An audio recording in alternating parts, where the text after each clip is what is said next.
I'm curious. After killing me, what is it you're planning on doing next? For years, one pirate has stolen the spotlight.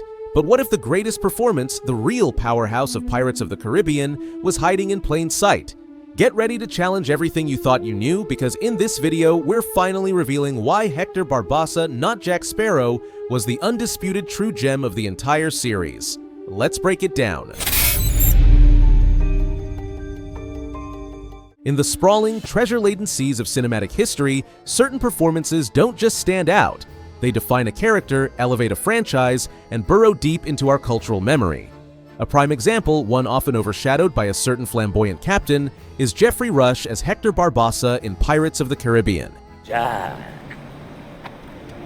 Which way are you going, Jack? He's not just a character, he's a force of nature. A tempest of theatricality so grand, it almost makes you question if he wasn't the secret reason the Black Pearl became such a legendary ship. Picture, if you will, the early 2000s. A film emerges about a motley crew of cursed immortals, a brooding hero with a suspiciously well-maintained sword, Orlando Bloom's Will Turner, and a captain who chats with his ship like it's his closest confidant, Johnny Depp's Captain Jack Sparrow, whose eccentric swagger became a global phenomenon. You'd think the stage was set for them to dominate every frame. But hold that thought, because Geoffrey Rush didn't just sail into these waters. He claimed them as his own. He transformed every scene he was in, casting a glittering, unforgettable shadow over the entire saga. On paper, Barbossa is the epitome of villainy. A scoundrel, a mutinous backstabber, a pirate whose grin reveals teeth more jagged than a coral reef. And yet, almost inexplicably, he becomes the series' most captivating and, dare I say, lovable rogue. He doesn't just outclass Jack Sparrow in pure theatrical delight, he redefines it. Barbossa isn't merely a pirate, he's a Shakespearean storm in human form. His dialogue isn't just spoken, it's spat out, as if aged in a barrel of premium Caribbean rum and seasoned with a lifetime of questionable choices. Jack Sparrow holds one of the 9 pieces of 8. He failed to pass it along to a successor before he died. From the very moment Barbossa lumbers onto the screen with that distinctive, almost ghostly limp, a subtle hint at the lingering curse even in his living moments, you instinctively know you're in the presence of acting royalty. Rush breathes a unique life into Barbossa, portraying a pirate who doesn't simply covet treasure, but seems to harbor a personal vendetta against every vessel in the Caribbean. There's an undeniable menace to his presence, yet paradoxically, a bizarre charm. He feels like a man capable of ordering a mass execution one moment, then pausing to deliver a surprisingly witty quip about the tide the next. Every word from his mouth is drenched in pirate bravado, but it's the kind of bravado only someone who's literally been dead for years could master. A ghostly charisma that blends intimidation with razor-sharp sarcasm. Better were the days when mastery of seas came not from bargains struck with eldritch creatures, but from the sweat of a man's brow and the strength of his back alone to be true. Let's take a moment to appreciate the genius behind the madness. Truly, Geoffrey Rush. This was a classically trained actor, an Academy Award-winning thespian whose filmography leaned heavily towards prestigious dramas, not swashbuckling supernatural blockbusters. He was, by all accounts, the last person you'd expect to embody an undead pirate. And yet, when Pirates of the Caribbean called, Rush didn't hesitate. He donned the tricorn, fastened the coat, and proceeded to unleash one of the most unhinged, deliciously evil, and utterly captivating performances ever committed to film. While Johnny Depp might have made Jack Sparrow an icon, Geoffrey Rush made Barbossa a legend. Don't dare impugn me honor, boy. I agreed she'd go free, but it was you who failed to specify when or where. Barbossa is a master of the monologue, effortlessly delivering speeches with the gravitas of a man utterly convinced the world should bow before his pirate genius. His infamous "Chad, we meet again" line isn't just a cinematic mic drop, it's Barbossa smashing that mic against the nearest piece of shipwreck. His unique ability to make even the most villainous deeds seem like charming afterthoughts is truly an art form. He's the kind of pirate who will steal your most prized possessions, betray you to the cold depths of Davy Jones's locker, and somehow leave you feeling grateful, all delivered with a knowing wink and a nod. It's as if he's tricked you into believing the world of piracy was a much friendlier place before your unfortunate encounter with him. Just try not to mind the spectral crew or the lingering curses.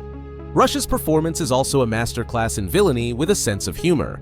When Barbossa grins, it's rarely from finding what he desired. It's often because he's found someone else to make utterly miserable. He possesses this brilliant ability to oscillate between being utterly terrifying and strangely endearing. There's a particular moment when Barbossa confronts Jack Sparrow and casually remarks, "You're not off to the fountain." Then, in a flash of sheer brilliance, he adds, "I care not for King George or tavernions that give hope for a healed limb."